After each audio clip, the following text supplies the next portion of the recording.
Earlier this week, Jacob Zuma and the J.J. Zuma Foundation announced that they are proceeding with their court challenge to review and set aside the appointment of Justice Raymond Zondo as the Chief Justice of South Africa.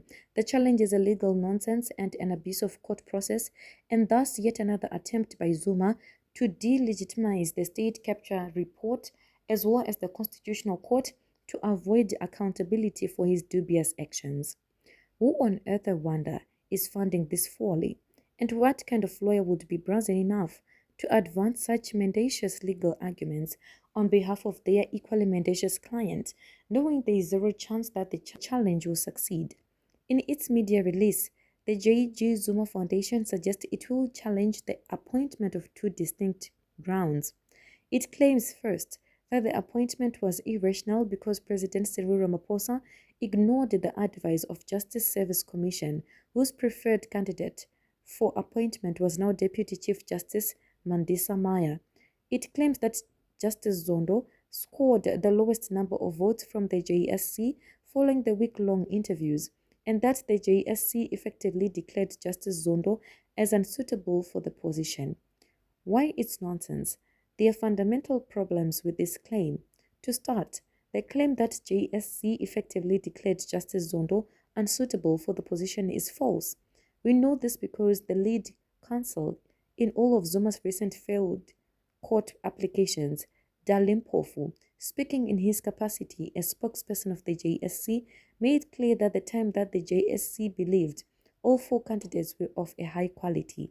Additionally, Section 174.3 of the Constitution makes clear that the President has the final say in appointing the Chief Justice after consulting the Judicial Service Commission and the leaders of parties represented in the National Assembly.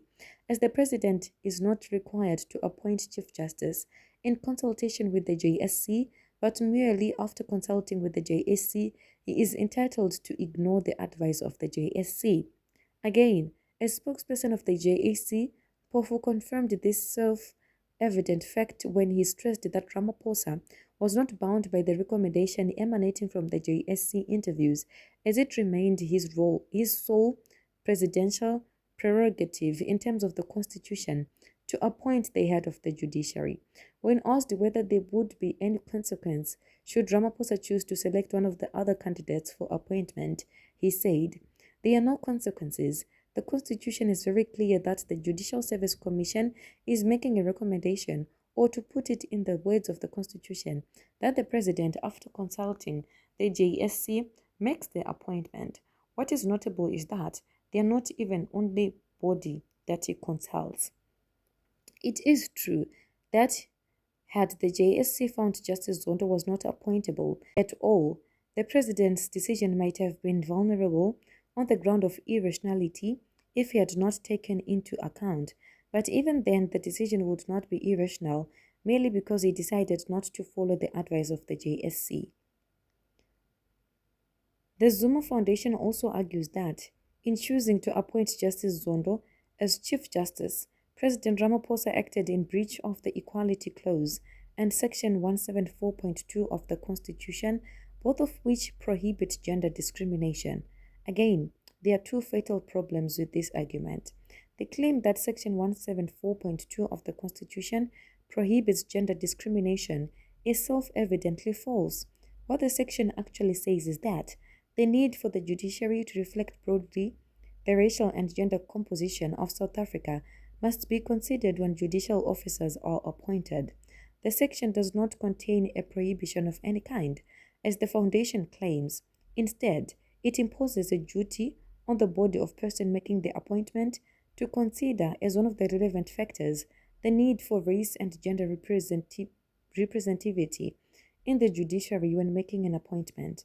Moreover, as the Constitutional Court first suggested in 1997 in President of the Republic of South Africa and another v. Hugo, given the nature of the power bestowed on the President when making appointments under the Constitution, or the manner in which it is required to be exercised, it may very well be that the provisions of the Bill of Rights provide no ground for an effective review of a presidential exercise of such a power.